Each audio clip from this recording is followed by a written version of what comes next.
Bengaluru famous అయిన ముల్బగల్ దోస ఎలా తయారు చేయాలో ఇప్పుడు చూద్దాం. ఒక బౌల్‌లో 2 కప్స్ రైస్ వేసుకోవాలి. ఒక కప్పు చాయ్ మినపప్పు వేసుకోవాలి. కందిపప్పు, పచ్చిశనగపప్పు కూడా వేసుకోవాలి. నేను రెడ్ కలర్ కందిపప్పు వేసాను. మీరు దాని బదులు నార్మల్ కందిపప్పైనా వేసుకోవచ్చు. అటుకులు, సగ్గుబియ్యం, మెంతులు వేసుకొని దీన్ని 2 సార్లు ఇలా కడిగేసుకొని మళ్ళా నీళ్లు వేసుకొని దీన్ని 6 గంటల సేపు నానబెట్టుకోవాలి. ఇలా నానిన పప్పుని ఒక మిక్సీ బౌల్‌లో వేసుకొని కొంచెం వాటరు, సాల్టు వేసుకొని మిక్సీ చేసి ఒక బౌల్‌లో వేసుకొని 6 అవర్స్ దీన్ని పక్కన పెట్టుకోవాలి.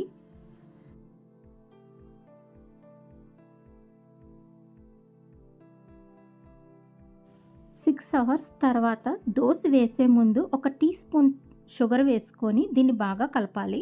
ఇలా షుగర్ వేయడం వల్ల హోటల్ స్టైల్‌లో దోస బ్రౌన్ కలర్‌లో వస్తది. అంతేనండి, హోటల్ స్టైల్‌లో ముల్బగల్ దోస రెడీ అయిపోయింది.